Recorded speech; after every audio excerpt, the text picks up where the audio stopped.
আসসালামু আলাইকুম রহমতুল্লাহি ওবরকাতু। প্রিয় খামারি, আসসালামু আলাইকুম রহমতুল্লাহি ওবরকাতু। দেশ এবং দেশের বাইরে থেকে যারা মেসাজ প্রবাস বন্ধু পোল্ট্রি সিক্সের পেজটা ফলো করেন সকলকে জানা আন্তরিক শুভেচ্ছা এবং মোবারকবাদ। আলহামদুলিল্লাহ। তো এগুলা হলো আমাদের ডিমের জন্য রেডি করতেছি আমরা। অলরেডি আমাদের এগুলা বিক্রিও শুরু হয়ে গেছে। তো আপনারা 35 দিনের পর থেকে মুরগিগুলোকে কি দিবেন সে বিষয় নিয়ে আপনাদের সাথে আজকে আমি আলোচনা করবো। আলহামদুলিল্লাহ, এদের আমাদের রক্তের আমাশার ডোজ শেষ হয়ে গেছে। এখন আমরা এদেরকে একটা ঠান্ডার ডোজ দিব আর কি।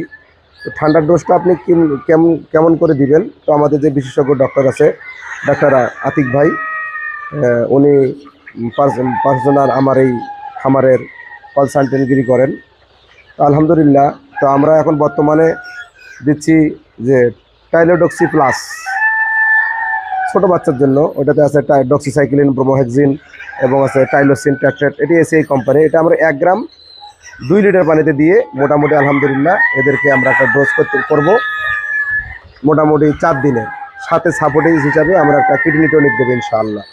তো আপনারা যদি প্রিভেন্টিভ ডোজটা এই মাইক্রোপ্লাজমের ডোজটা করে থাকেন, এই যে মুরগিগুলো আমাদের বিক্রি হয়ে গেছে, এই সাইডটা ফাঁকা দেখা যাচ্ছে, প্রিভেন্টিভ ডোজটা যদি আপনারা করে থাকেন তাহলে কিন্তু আপনার জন্য মুরগিটা ভালো থাকবে। সকাল এবং সন্ধ্যা এবং রাত্রেবেলা আপনি সকালবেলা দিবেন কিডনি টনিক এবং রাত্রেবেলা দিবেন, এবং টাইলোডক্সি প্লাসটা আপনি 3 বার চালাবেন ইনশাল্লাহ। দেখবেন যে আপনাদের মুরগিগুলো সুস্থ থাকবে।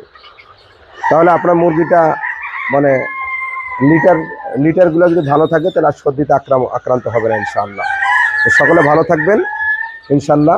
এবং এই নিয়মে টাইলোডক্সি প্লাসটা 1 গ্রাম 2 লিটার পানিতে 3 বারে চালাবেন ইনশাআল্লাহ। সাথে শুধু সাপোর্টিং হিসাবে কিডনি টনিকটা দেবেন। লুমিক্স আছে, রনিয়ন আছে, কিডনি সল আছে, 1 মিলি 1 লিটার পানিতে ইনশাআল্লাহ।